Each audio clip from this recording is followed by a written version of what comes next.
तो मैं प्रतिष्ठित आराध्य देव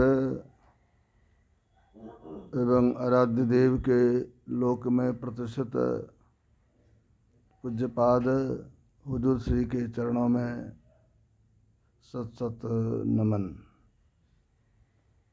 आदरणीय धर्म प्रेमी सज्जनों, आदरणीय माताओं एवं भक्तिमती बहनों,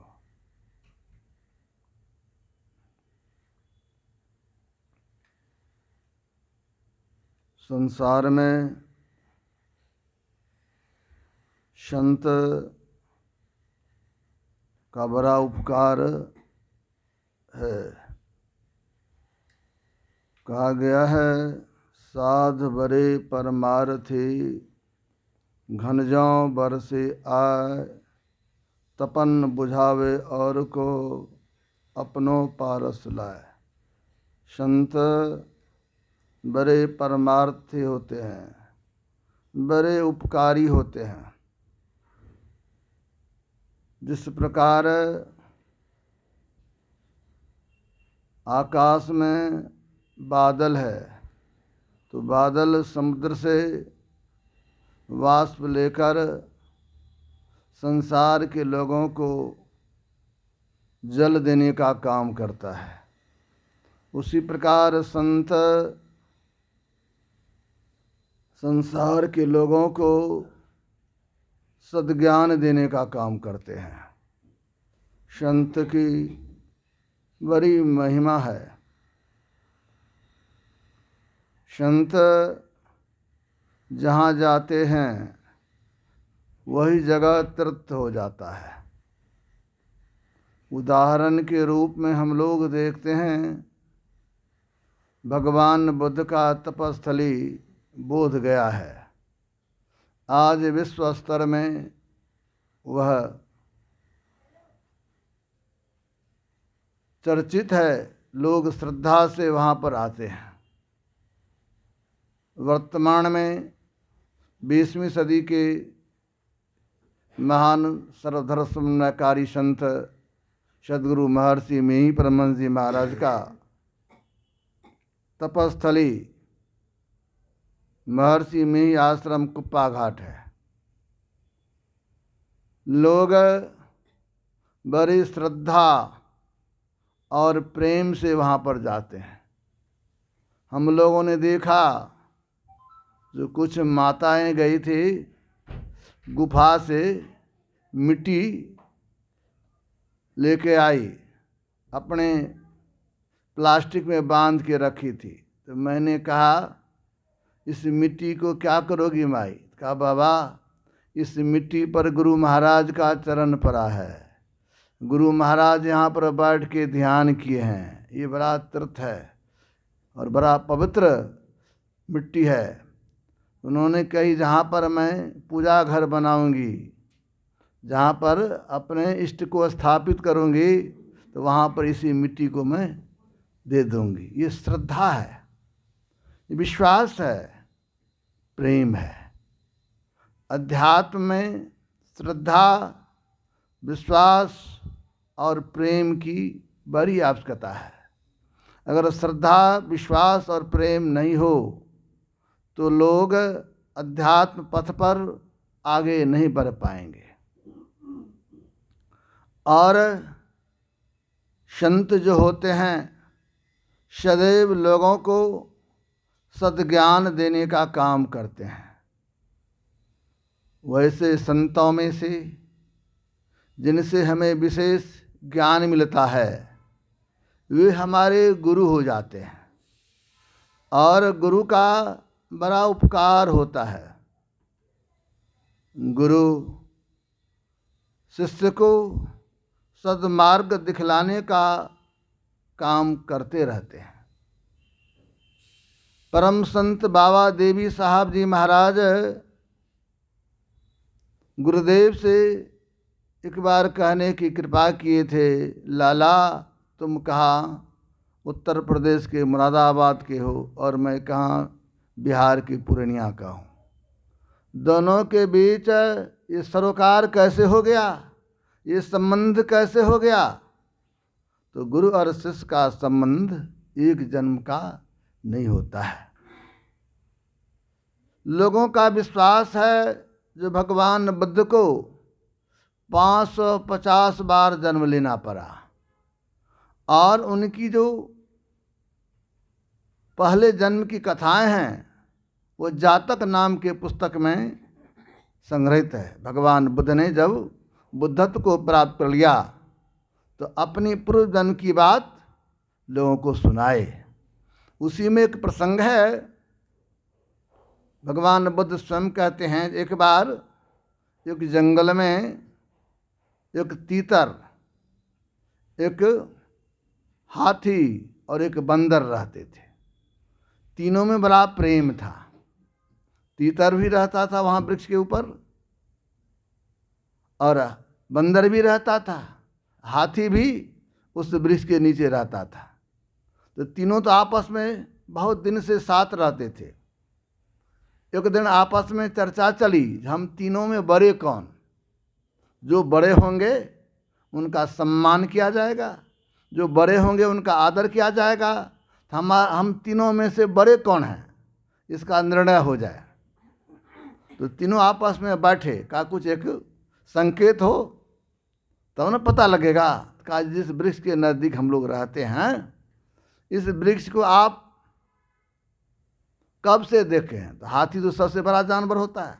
तो सबसे पहले हाथी को पूछा गया, क्योंकि हाथी को अहंकार था, मैं सबसे बड़ा हूँ तो मेरी ही आदर हो।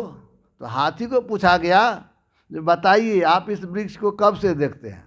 तो हाथी ने कहा, जब मैं छोटा था और ये वृक्ष भी छोटा था, तो मैं इस वृक्ष के ऊपर टहलता था, तो वृक्ष हमारे पेट से नीचे रहता था और उस होके मैं चल देता था। कहा वाह, तो आप तो बहुत पहले से इस वृक्ष को जानते हैं। तो बंदर को कहा गया, तो बंदर कहा, जो वृक्ष जब छोटा था, फुनगी दिया था, तो उसका मैं तोड़ तोड़ करके कली खाता था, नया नया पत्ता, और आज वृक्ष बहुत बड़ा हो गया। तो दोनों अपनी अपनी बात को रख दिया।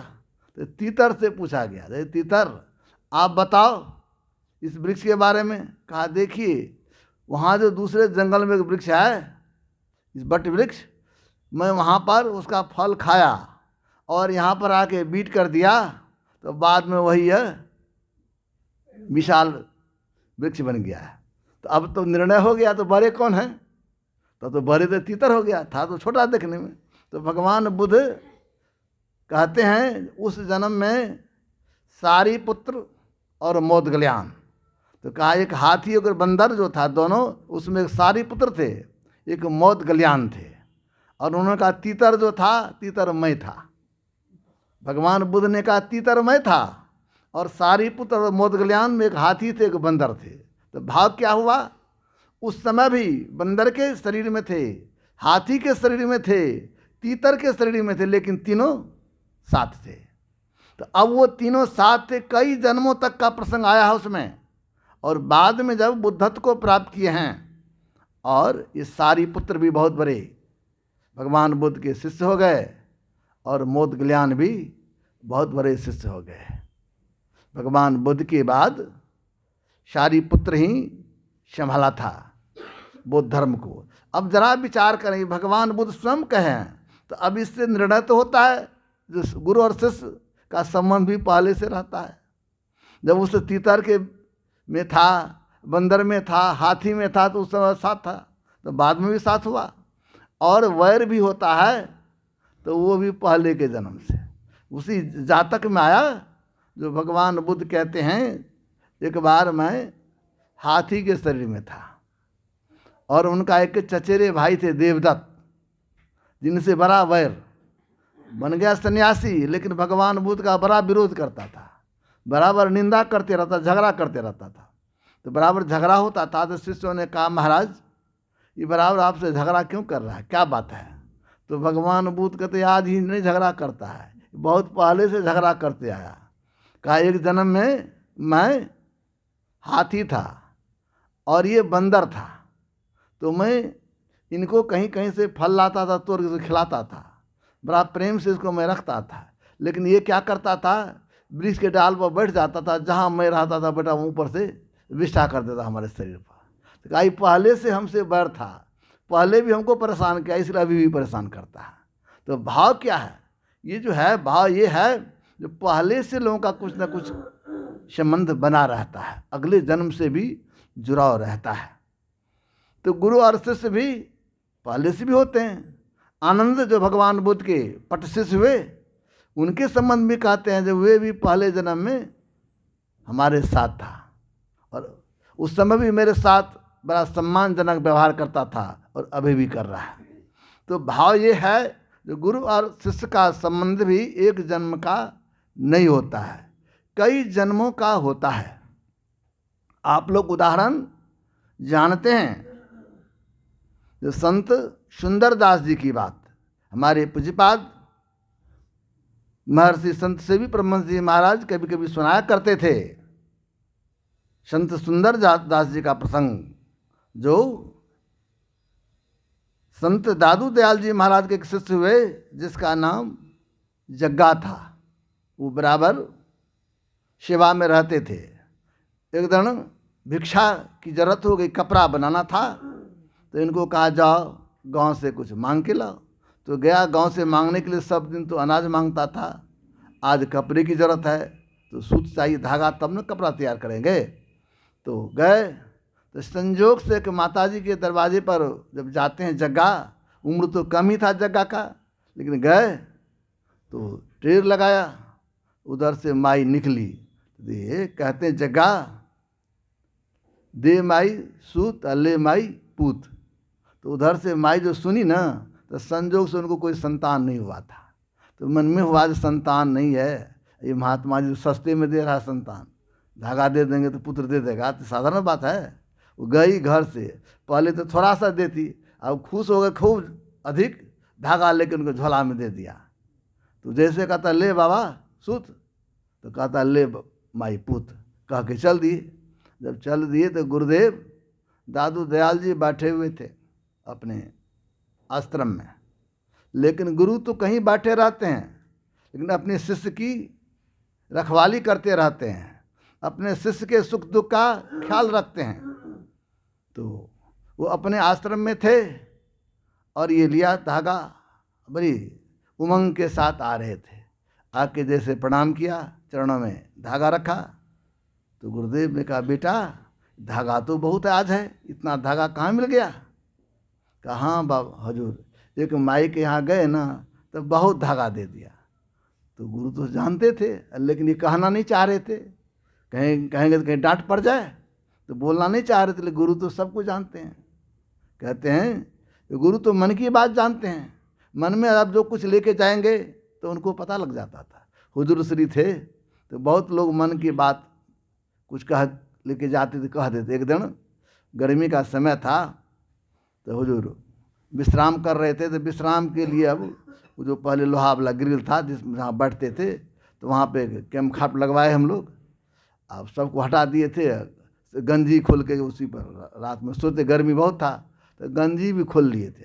और संजोग से तब दो आदमी आ गए गुरुनिवास के दक्षिण वाला छोर पर, तो 9:45 का लगभग था, गुरुवार 10 बजे सो जाते थे। वो जब आया तो कहता कि जने हुजूर का दर्शन करेंगे। तब तो लेटने के लिए जा रहे थे, अब क्या करेंगे? तो गए हम। तो संजोग से उस समय केसरी बाबा रहते थे, रमतार बाबा रहते थे। तो हमने कहा भाई भाई हैं, दो आदमी सज्जन लोग हैं, तो क्या बात है? तो हुजूर का दर्शन करना चाहते हैं। तो हुजूर को कह देखो हम तो गंजी खोल लिए हैं जी। तो फिर हुजूर संत ने मौज में फिर गंजी पहन लिए, अब बैठ गए, कह बोला। जैसे बुलाए तो रास्ते में हमको कहा था बाबा क्या करेंगे, 7 गो बेटी है इनको, अब बेटा एक को नहीं हो रहा। तो बड़ी चिंतित है, अब क्या करेगा ये। अब कहीं नहीं आसरा मिला तो आए यहाँ पर, लेकिन सबको कहने का हिम्मत तो नहीं होता था हुजूर के नज़दीक, सब नहीं बोल पाते थे। तो जैसे गए तो प्रणाम किया, अब प्रणाम कर खड़े कुछ नहीं बोल रहा था। तो हुजूर को तो क्या बात है, तो कुछ बोल नहीं रहा, आँख में उसको आंसू रो रहा, कुछ बोलता नहीं। तो हम कहते हुजूर ये कहते हैं कि इनको 7 पुत्री है, पुत्र नहीं है, इसीलिए आपके चरणों में आया रो रहा है। तो हुजूर मुझसे जा जा जाओ, कहो ना भगवान कृष्ण भी 8वां पुत्र था। कहते हैं हुजूर जा जाओ, कहो भगवान श्री कृष्ण भी 8वें पुत्र थे। चले गए। बाद में वो सज्जन आया तो सही में पुत्र उसको हो गया। कहा कि हमको 8वां बेटा हुआ। तो भाव क्या है? ये जो संत होते हैं ना, वो मन की बात जानते हैं। भले शिष्य नहीं बोले, लेकिन नहीं बोलने के बाद भी मन की बात को जान जाते हैं। तो दादू दयाल जी के पास जैसे गया तो आधा बोला, जो हमको धागा दे दिया कि माई इतना। ये नहीं कहा क्यों दिया, तो कहा कुछ तू बोला भी था क्या? कहाँ बोले तो क्या बोला था? कहा महाराज हमारे मुंह से निकल गया दे माई सूत ले माई पूत। तो कहा तो गड़बड़ हो गया, तू क्यों बोल दिया इस तरह की बात? उनको पुत्र होने की बात नहीं है और तू कह दिया है, तो पुत्र कहाँ से होगा उनको, और तू बोल दिया है। देखो तुम साधुन है वृथान वही देवऋषि वाणी, अब तू कह दिया है तो तुम्हारी बात को पूरा तो मुझको करना होगा ना। तू क्यों कह दिया? कहा महाराज अब तुमने कह दिया, क्षमा किया जाए। कहा नहीं क्षमा नहीं होगा, अब तुमको ही उनका पुत्र बनना पड़ेगा। तो बेचारे रोने लगा। कहा महाराज साधु बने थे, घर द्वार छोड़ के आपके चरण में आया था, फिर उनका पुत्र बनना पड़ेगा। कहा हाँ उनका पुत्र बनना पड़ेगा, अब कोई बात नहीं है। कहा ठीक है महाराज मैं उसका पुत्र बनूंगा, लेकिन आप वचन दीजिए जो आप हमारे गुरु बनेंगे, आप हमारे गुरु बन के रहेंगे। कहा ठीक है जाओ मैं वचन देता हूँ। गए तो ध्यान करने की कला जानते थे, ध्यान किया, शरीर छूट गया। इसके बाद उनके यहाँ राजस्थान के में उनका जन्म हुआ। तो जब जन्म नहीं हुआ था तो उसी समय उनके गुरु गए, कहा देखिए आपके यहाँ जब संतान होगा तो फिर हम उनको संभाल के रखिएगा। तो संजोग से समय पर संतान हुआ तो फिर गए तो दादू दयाल जी महाराज के चरणों में लाया, रखा ना, तो कहा बाबा इनको आशीर्वाद दीजिए। तो जैसे रखा तो संत थे, ये तो जानते थे पूरे जो उनकी क्या बात है। देखा अरे तू तो देखने में बड़ा सुंदर है जी। तो जैसे कहा देखने में सुंदर है तो उसका नाम ही सुंदर दास हो गया। वो भी बाद में बहुत बड़े संत हो गए, संत सुंदरदास जी महाराज। उनकी वाणी सत्संग योग में गुरुदेव संकलित किए हैं। संत सुंदरदास जी महाराज बड़े ऊंचे दर्जे के महापुरुष हो गए हैं। जरा विचार करें, संत सुंदरदास जी महाराज तो जग्गा थे, लेकिन गुरु और शिष्य का संबंध एक जन्म का रहा। जग्गा के गुरु फिर संत सुंदरदास जी महाराज हो गए। तो भाव ये है, गुरु जो होते हैं वो शिष्य को ज्ञान देने का काम करते हैं, और गुरु के चरण शरण में जो रहते हैं तो कहा गया कल्प वृक्ष गुरुदेव मनोरथ सब सरे, काम धेनु गुरुदेव सुधा तृष्णा हरे। कल्प वृक्ष के समान गुरु होते हैं, काम धेनु के समान गुरु होते हैं। लेकिन लोग उनके चरण शरण में रहते हैं तो गुरु की कृपा से सब कुछ होता है, सब कुछ होता है। और ऐसे गुरु का संग मिल जाए, ऐसे गुरु का संग होना भी साधारण बात नहीं है। इसीलिए जो गुरु होते हैं हमें चाहिए उनके बताए हुए रास्ते पर चलने की आवश्यकता है। गुरु के संबंध में कहा गया जिस तरह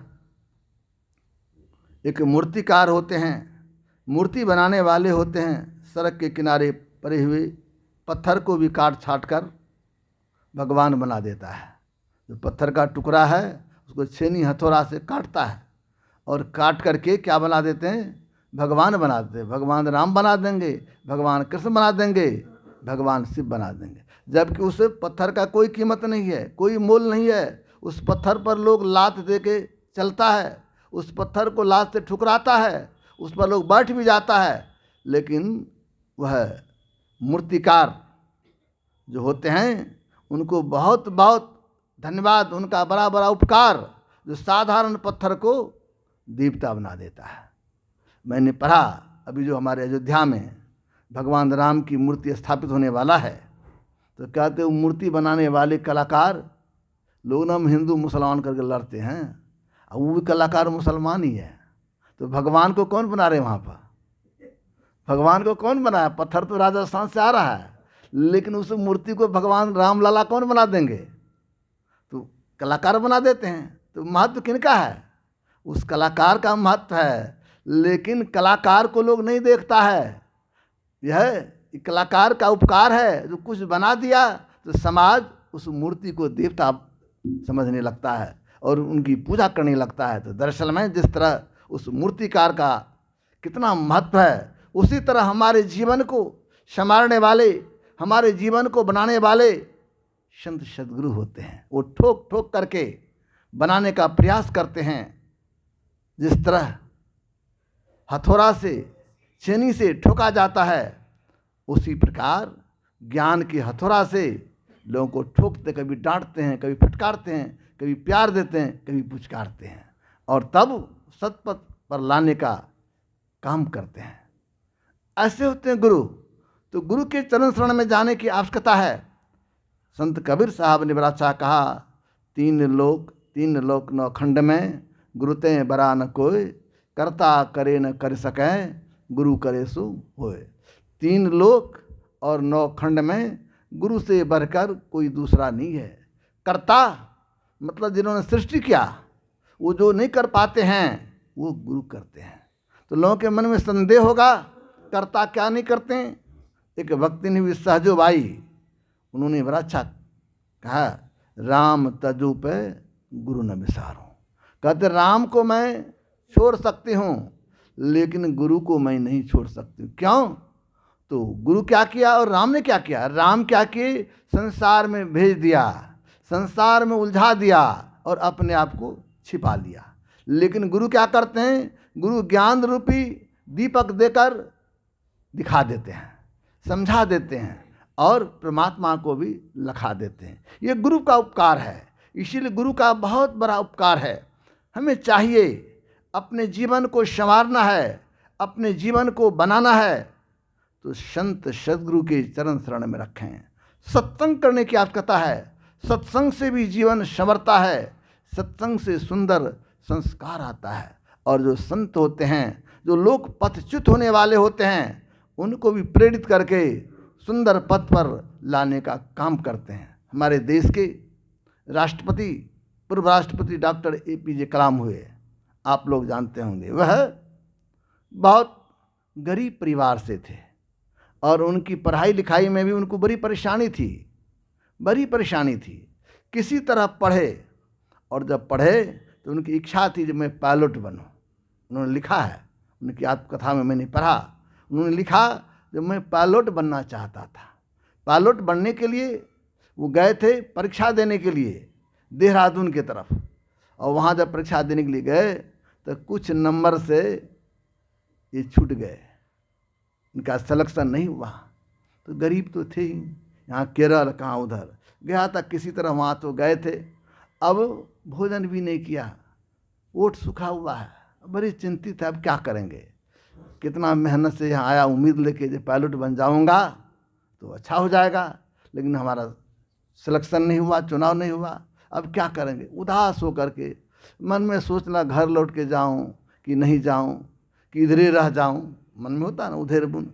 अब सोचते सोचते भूखे भी हैं, क्या करेंगे। तो संजोग से ऋषिकेश में स्वामी शिवानंद जी महाराज का बहुत बड़ा आश्रम है। उन्हीं के शिष्य हुए स्वामी सत्यानंद जी महाराज, जिन्होंने मुंगेर में बहुत बड़ा योगाश्रम बनाया है। तो स्वामी शिवानंद जी महाराज अपने आसन पर विराजमान थे, और ये बेचारे विद्यार्थी थे, कम उम्र था, इंटर पास किए हुए तो कम ही उम्र होगा। तो बेचारे रोड पर बाहर में बैठे हुए थे। मन में भय है, ये आश्रम है, ये तो हिंदू का आश्रम है, हम मुसलमान हैं, हम कैसे जाएंगे। लेकिन मन में होता ना, झिझकता जब हम कैसे जाएंगे, हमको घुसने देगा कि नहीं, हम हमारे साथ अच्छा व्यवहार लोग करेंगे कि नहीं। बाहर में चिंतित सोच रहे थे। और संत तो सब बात जानते हैं। स्वामी शिवानंद जी महाराज अपने आसन पर थे, उन्होंने एक शिष्य को भेजा, कहा देखो वो युवक जो बाहर में गेट से बाहर में है, उनको बुला के लाओ। तो था पीछे, दीवार के उधर पीछे थे, लेकिन ये भेजा। इनके शिष्य जब गया तो उनको बुला के कहा आपको महाराज जी बुला रहे थे, इनको भयभीत हो गए बेचारे, इनको डर हो गया, जो महाराज जी बुला रहे हैं, क्या कोई बात तो नहीं है। लेकिन डरते हुए गए। जैसे वहाँ गया तो संत तो संत होते, मुस्कुराते हुए कहते, बेटा अरे डरते हो क्यों, घबराने की क्या जरूरत है। जीवन में लोग जो करना चाहता कर सकता है, व्यक्ति जो ठान लेगा वो करेगा। तुम तो विद्यार्थी हो, तुमको क्यों भय लगता है। अरे तुम यही ना आया था पायलट बनने के लिए, बोला नहीं। APJ कलाम लिख दिया, मैंने नहीं बोला। उनको बोलने से पहले कहने लगे, तू तो आया था पायलट बनने के लिए ना जी। देखो परमात्मा को ये मंजूर नहीं था जो तुमको पायलट बना दे। हो सकता है परमात्मा को हो जो तुमसे इससे भी बड़ा पद दे, इससे भी बड़ा पायलट बना दे। इसलिए बेटा घबराओ नहीं, जाओ मन से पढ़ो लिखो, पढ़ने लिखने का जरूरत है, मेहनत करोगे एक दिन तुम मंजिल को प्राप्त करोगे। काहे तुम चिंतित हो, जाओ। और अपने शिष्य को कहा इसको भोजन करवा दो। भोजन नहीं कुछ किया, भोजन करवा दो। भोजन करवा दिया और कहा जाओ। संजोग से जैसे गए निकले तो इनका सिलेक्शन, इसका दिल्ली में लेटर आ गया था, वैज्ञानिक लोगों का जो होता है सिलेक्शन, उसमें हो गया था। तो इनको बड़ी खुशी हुई, जब मैं तो वहाँ से आया था लेकिन हमको पत्र घर से लोग खबर आया, तब गए इनके मित्र लोगों ने कहा, इनको बड़ी खुशी हुई। तो वह उन्होंने लिखा, जब मैं गया था पायलट बनने के लिए और महाराज जी ने कहा दिया कि परमात्मा के मंजूर नहीं होगा जो तुम पायलट बनो, इससे बड़ा पायलट बनाना चाहते होंगे। तो उन्होंने लिखा, जो संत थे वो जान गए, वो कहा उनके मन में होगा ये पायलट तो हवाई जहाज को चलाएंगे, ऐसा पायलट पूरा देश को चलाने का, पूरा देश को चलाया, मिसाइल मैन हो गए। तो कहने का भाव थे तो साधारण जगह पर साधारण लोग थे, लेकिन संत की कृपा। उन्होंने लिखा, जब तक मैं रहा, मतलब जब तक वो थे तब तक उनको आदर के दृष्टि से देखते थे। राष्ट्रपति बने तो उनके आश्रम भी गए थे। APJ कलाम उनके आश्रम गए थे, हालांकि वे नहीं थे शरीर में, लेकिन उनके आश्रम गया और वहाँ लोगों को कहा, उनके शिष्यों को, मेरे साथ इस तरह का व्यवहार हुआ था और महाराज जी का आशीर्वाद हमको मिला है। तो ये होते हैं, तो जो संत होते हैं, गुरु होते हैं, सबको प्रेरित करने का काम करते हैं। जैसे विद्यार्थी हैं, युवक हैं, तो उनको भी चाहिए पढ़ना, आदर्श है उनका, पढ़ना उनका कर्तव्य है, पढ़ना चाहिए। और पढ़ेंगे, ठीक ठीक पढ़ाई करेंगे, तब लोग आगे बढ़ जाते हैं। इसमें घबराने की जरूरत नहीं है। जो विद्यार्थी कमज़ोर भी होते हैं, लेकिन जब मेहनत करता है तो हुजूर श्री बराबर कहते थे लोगों को, मेहनत का फल मीठा होता है। जो मेहनत करता है तो उनकी उन्नति होती है, जो मेहनत करते हैं उनको लक्ष्य की प्राप्ति होती है। इसलिए बच्चे को भी, युवक को भी मेहनत करना चाहिए, पढ़ना लिखना चाहिए, संघर्ष करना पड़ता। स्ट्रगल इज लाइफ, जीवन में संघर्ष करना पड़ता। APJ कलाम ने संघर्ष किया, संघर्षशील रहा तो देश के राष्ट्रपति हो गए। हमारे माननीय प्रधानमंत्री को देखिए, मैंने तो उनका जब सुना तो मेरे आंख में आंसू आ गया था। कभी कभी मैं कहता हूँ, जब उनकी माँ का शरीर छूटा था तो उस समय अपने बोले थे, उस समय TV वाले से, मोबाइल वाले से दिखाता था, उसमें आया था। उन्होंने कहा, रोते हुए कहा था, जब मैं अमेरिका गया तो वहाँ के पत्रकारों ने उनको पूछा, महाराज आप तो बड़े सशक्त प्रधानमंत्री हैं, आपकी चर्चा विश्व स्तर पर है, लेकिन मैं आपके परिवार के बारे में जानना चाहता हूँ, आपके माता पिता के बारे में जानना चाहता हूँ। तो प्रधानमंत्री महोदय ने कहा, जब मुझसे पूछा तो मैं कहा, जब मैं छोटा ही था तो मेरे पिताजी चल बसे और मेरी माँ थी। आर्थिक स्थिति देखिए, कभी कभी सत्य बात लोग नहीं कह पाते हैं। सत्य बात कहना भी बहुत हिम्मत की बात है। साधारण बात है, कोई गरीब व्यक्ति है, खूब धनी हो जाएगा तो वो नहीं कहता जल्दी हम गरीब थे, लेकिन कुछ कुछ ऐसे हिम्मत वाले लोग रहते हैं, वो कह देता है हम पहले ऐसी हमारी स्थिति थी, अब आप ऐसे हो गए, ऐसे वो लोग कहता है। तो लेकिन APJ हमारे माननीय प्रधानमंत्री महोदय ने कहा, कि मेरी माँ बहुत गरीब थी, वो दूसरे के यहाँ जाके चौका बर्तन करती थी। और कहते कहते रोने लगे थे, मैंने सुना कहते कहते रो रहे थे और कहने लगा, मेरी माँ चौका बर्तन करती थी, जूठा बर्तन धोती थी और वहाँ से जो कुछ कमा के लाती थी तो हमको पढ़ने में खर्च देती थी। और उनका इच्छा था कि मैं पढ़ के बड़ा आदमी बनो। और उन्होंने कहा जी माँ कहीं यह है, कहेंगे देन है जो हम यहाँ तक पहुँच गए। और कहते कहते रोने लगे। तो भाव क्या है? तो वे भी नीचे से आए हैं, जमीन से ऊपर हुए। इसीलिए संघर्ष करने की जरूरत है। तो संत महात्मा उनको भी, हमारे प्रधानमंत्री महोदय भी, उनको भी वैराग हुआ था।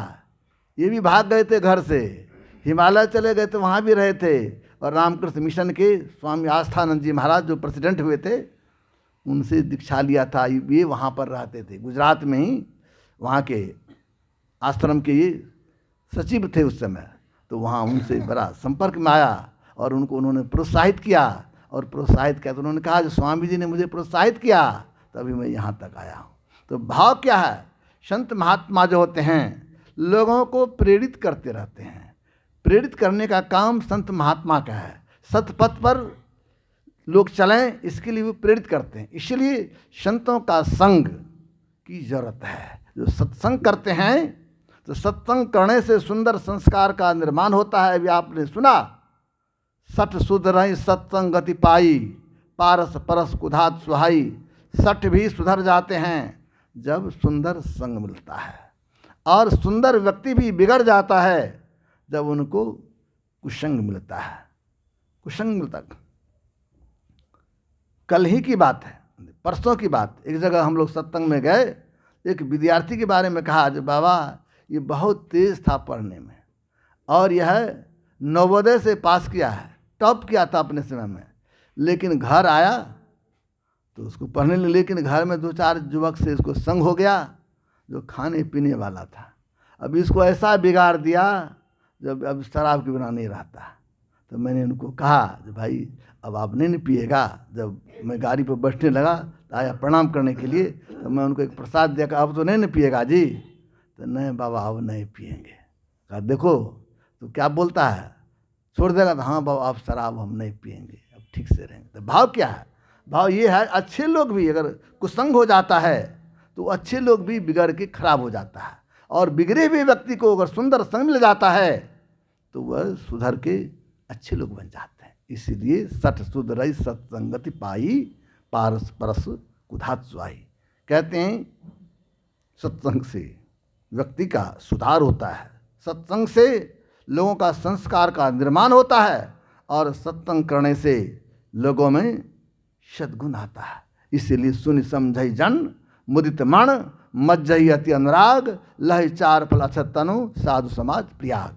इसलिए संतों के ज्ञान को आनंद मन से सुनिए, और जब सुनते रहेंगे तो सुनने से भी बहुत लाभ होता है। 4 फल अर्थ, धर्म, काम और मोक्ष, ये चारों चीज़ की प्राप्ति सत्संग से होता है। इसलिए सत्संग सुनने की जरूरत है। सत्संग सुनें, संत के शरण में जाएं, और संत का भी बड़ा उपकार होता है। और जब संत के ज्ञान को आत्मसात करें, संत के ज्ञान को जीवन में उतारें, जो संत के ज्ञान को जीवन में उतारता है उसका जीवन सफल हो जाता है, उसका जीवन सुंदर हो जाता है। इसीलिए हमारे गुरु नानक देव जी महाराज ने बड़ा अच्छा कहा, संत शरण जो जन परै सो जन उद्धरनहार।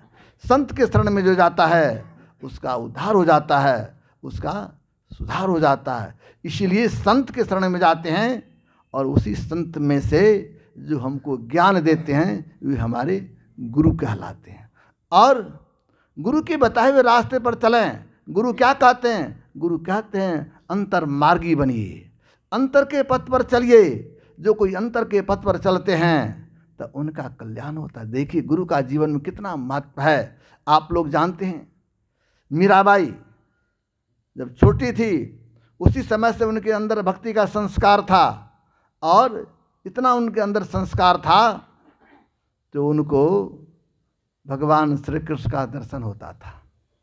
भगवान श्री कृष्ण जब ये नाचने लगती थी, गाने लगती थी प्रेम में, तो भगवान श्री कृष्ण भी आकर के इनके साथ नाचने लगते थे। कितना प्रेम था, कितनी श्रद्धा थी। लेकिन जिनको भगवान श्री कृष्ण का दर्शन हो, भगवान श्री कृष्ण से बातचीत हो, उनको भी कहना पड़ा मोहि लागी लगन गुरु चरणन की। गुरु चरणन बिन कछु नहीं भावे, जग माया सब स्वप्नन की, मोहि लागी लगन गुरु चरणन की। वे भी कहते हैं मुझे गुरु चरण की का लगन लग गया। अब गुरु से जो प्रेम हो गया, उनके चरणों में जो प्रेम हो गया, तो उनसे ज्ञान हो गया। जब ज्ञान मिला तो उन्होंने संसार को समझ लिया, संसार क्या है। संसार से उनकी आसक्ति मिट गई, संसार से उनका आसक्ति छूट गया। और तब वे कहने लगे भाई भव सागर सब सूख गयो है, मोई फिकर नहीं जग तरणन की। कहते भव सागर, संसार में जन्म लेना, संसार को भव कहा गया।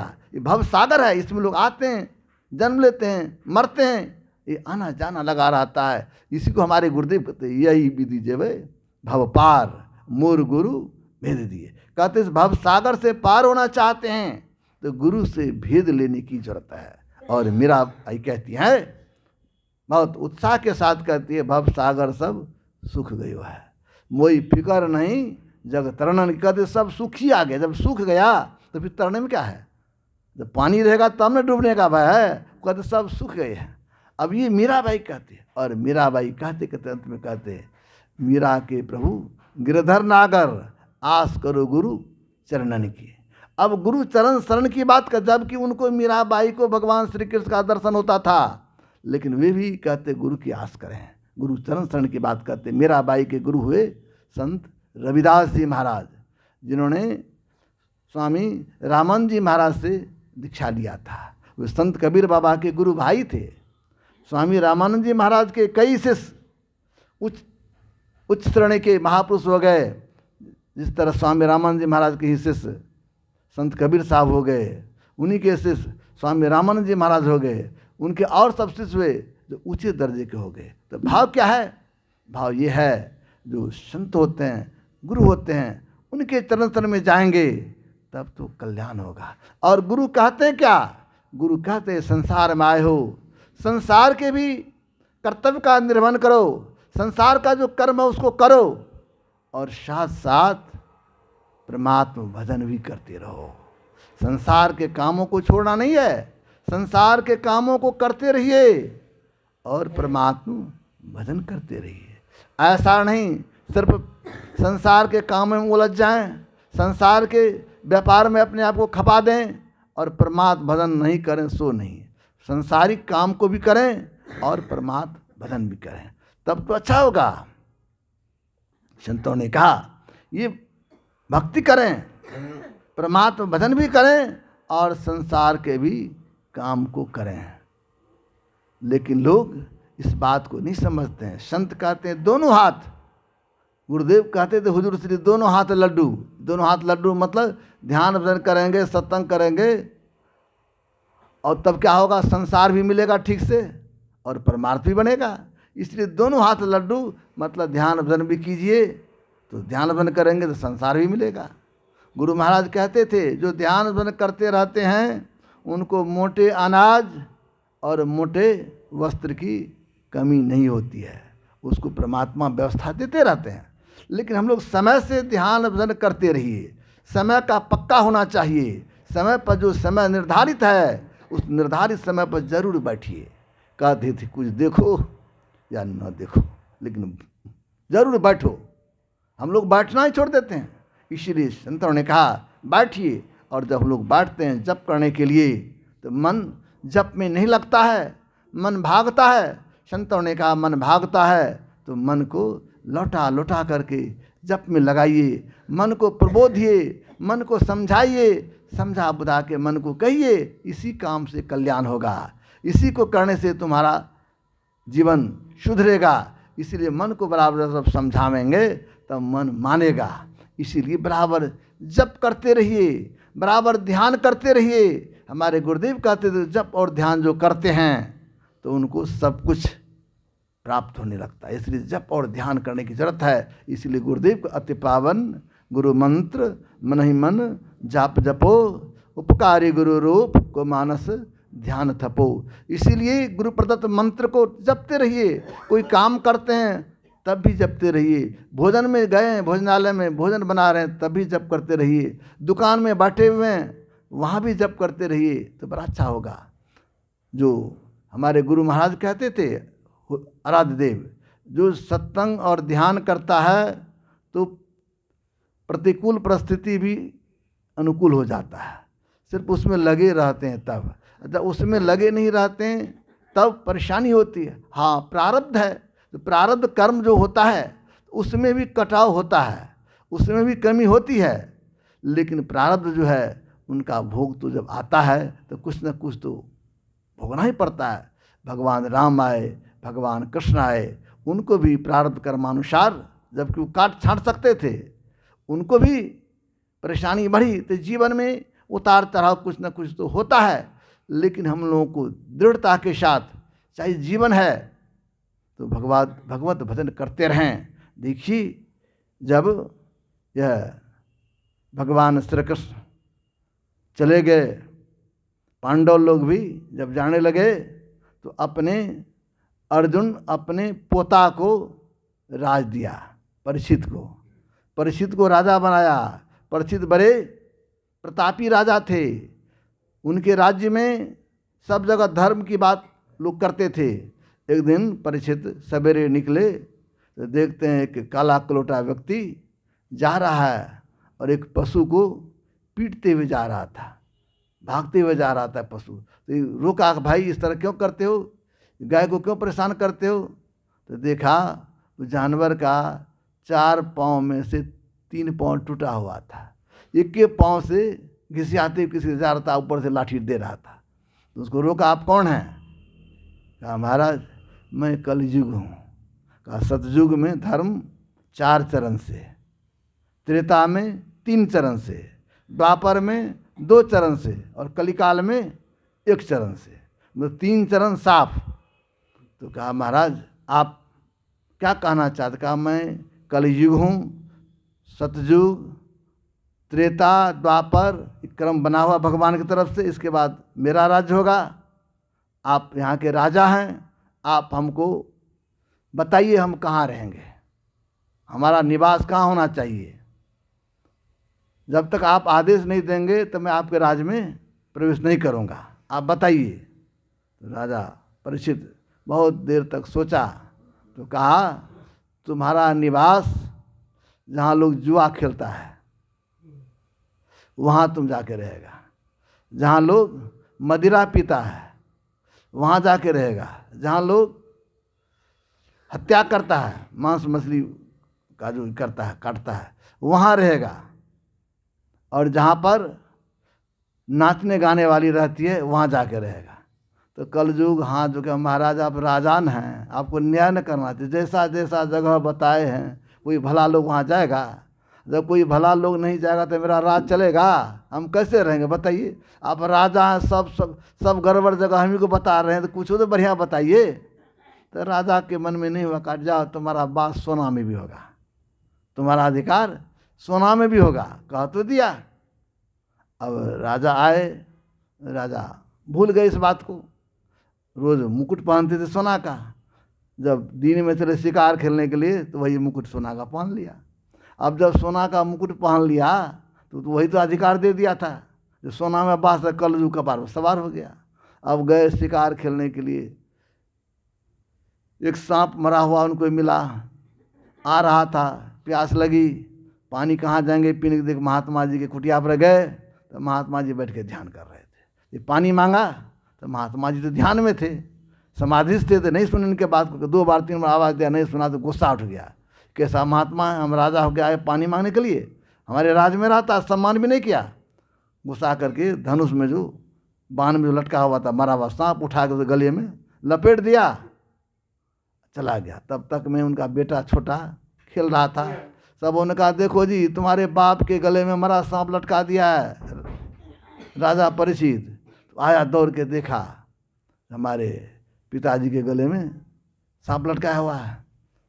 वह शमिक ऋषि उसका नाम था, गले में सांप लटका। तो वह क्रोध में आ गया, कहा था जो पापी हमारे पिता के गले में मरा हुआ सांप लटकाया है, यही सांप आज के 7वें दिन इसको काट लेगा, उनकी मृत्यु हो जाएगी। कहा तो दिया, पानी लेके श्राप दे दिया। तब तक में राजा जब गए घर, मुकुट हटाए, तब ज्ञान वाले हम तो अन्याय कर दिए, हम संत के चरण में गए थे, प्रणाम करना चाहिए, उनको आदर करना चाहिए, तो पानी मांगा। उसी पर शासन। अब पानी नहीं दिया तो मरा हुआ सांप लटका दिए, मैंने अच्छा नहीं किया, तुरंत लौटा वहाँ से आया, प्रणाम क्या कहा, महाराज हमसे गलती हो गई, मैंने आपको आदर नहीं किया आपका, उल्टे आपके गले में मरा हुआ सांप लटका दिया, हमको माफ़ कर दिए। कहा देखो जी परीक्षित, अब हम क्या करेंगे, हमसे पहले हमारा पुत्र श्रृंगी ऋषि ने तुमको श्राप दे दिया है, जो मरा हुआ सांप ही तुमको तक्षक काटेगा और तुम्हारी मृत्यु हो जाएगी। अब राजा थरथर कांपने लगा। कहा अब क्या उपाय होना चाहिए, तभी उपाय ढूंढा था। बहुत सारे साधु महात्मा आए थे, उसी में सुखदेव मुनि को बुलाया था, और सुखदेव मुनि बैठ करके 1 सप्ताह ध्यान सत्संग किया, और बाद में जब 7वें दिन हुआ, इनको जब ज्ञान हो गया, ध्यान से इनकी चढ़ाई हो गई, तब आसक्ति सब मिट गया। तब कहने लगा कहाँ तक्षक आके काट लो, तक्षक आके काट लो। तो बाद में फूल के साथ तक्षक आया, उनको काटा। मेरे कहने का भाव ये है, राजा परीक्षित भगवान श्री कृष्ण जो अभिमन्यु थे, अभिमन्यु भगवान श्री कृष्ण के भगने थे, और भगवान कृष्ण के बेटा था, अभिमन्यु का बेटा था ही। अब जरा विचार, वो भी तो सब सगे संबंधी थे, लेकिन इनके साथ भी परेशानी हुई। तो भाव ये है, जो हमें संसार में रहना है तो संसार में रहिए, लेकिन संसार में किस तरह रहना चाहिए इसका भी ख्याल रखना पड़ेगा। संसार में रहें, अनासक्त भाव से रहें, ध्यान भजन करते रहें, सांसारिक व्यवस्था भी करें और परमार्थिक व्यवस्था भी करें। मतलब समय से ध्यान भजन करते रहिए, रोज सत्संग नित्य और ध्यान नित्य रहिए, करस्तन लग्न हो, व्यभिचार चोरी नशा हिंसा जोड़ तजना चाहिए। रोज़ सत्संग कीजिए, रोज़ ध्यान कीजिए, और अपने आप को पंच पापों से बचा के चलिए। गुरुदेव कहते हैं रोज़ मानस जप कीजिए, मानस ध्यान कीजिए, दृष्टि योग की साधना कीजिए, और आपकी क्षमता हो तो नादानुसंधान भी कीजिए। इस तरह जब प्रक्रिया को करते रहेंगे तो आपका मन परमात्मा चरणों में लगा रहेगा, ईश्वर के चरणों में लगा रहेगा, तो एक न एक दिन आपका कल्याण होगा। और जो सत्संग से लग के रहते हैं, ध्यान भजन से लग के रहते हैं, उनका संस्कार सुंदर होता है। और जब बच्चे सभी संतों के ज्ञान को सुनते हैं तो उनका संस्कार अच्छा होता है। मुझे खुशी हो रहा है, हमारे अभी हमारे श्रद्धेय पवन बाबू तो नहीं है शरीर से, लेकिन उनका गुण अभी भी हम लोग चर्चा करते हैं। वे जब रहते थे तो उनका सत्संग से बड़ा लगाव, गुरु महाराज से बड़ी प्रेम उनको था, बड़ी श्रद्धा, और साधु महात्मा के प्रति भी उनकी बड़ी आस्था। बराबर सत्संग भजन किया करते थे। और वे एक आध बार हम लोगों को कहा शुरू में, बाबा ये गुरु महाराज की कृपा आज हमको इतना सब कुछ होने लगा। बोला था एक आध बार से, बाबा हम भी साधारण थे, लेकिन गुरु महाराज की कृपा हो गई। वो कहते थे, राजकुमार बाबू थे ना, राजकुमार अग्रवाल, यही दोनों हम मित्र थे, एक जगह काम करते थे, लेकिन गुरु महाराज की कृपा धीरे धीरे सब कुछ बढ़ते बढ़ते इस स्थिति में है। लेकिन मैं ध्यान भजन करते रहता हूँ। कहते थे मैं जहाँ भी जाता हूँ बिना ध्यान भजन के कहीं नहीं जाता हूँ, ध्यान भजन से मेरा बड़ा लगाव है। और देखिए और सब जगह तो आपको मंदिर मिलेंगे, उस मंदिर में लोग प्राण प्रतिष्ठा करते हैं मूर्ति का, लेकिन इनको मैं धन्यवाद देता हूँ, इनके यहाँ जो मंदिर बना है, स्वयं गुरुदेव उस मंदिर में विराजे बैठे। इसके बाद में लोग वहाँ पर तस्वीर लगाए हैं, लेकिन पहले हुजूर श्री वहाँ बैठे थे। तो कहने का मतलब जिस मंदिर में स्वयं गुरुदेव स्वयं बैठ गए तो वो मंदिर कैसा पवित्र होगा। ये श्रद्धा की भावना है, प्रेम की भावना है। और मैं देखता हूँ वही संस्कार आप सबों में है। जितने बच्चे सबको मैं देखा सत्संग में बैठे हुए, तो मुझे बड़ी खुशी हो रही है। ये संस्कार उन्हीं का दिया हुआ है, उन्हीं का संस्कार दिया। मैंने देखा जो भी कुछ करते थे, शादी विवाह हो, गृह प्रवेश हो, जो कुछ करता था सब में गुरु महाराज को रखते थे। बिना गुरु महाराज के कोई काम नहीं करते थे। इतनी उनकी निष्ठा, इतना उनको प्रेम था।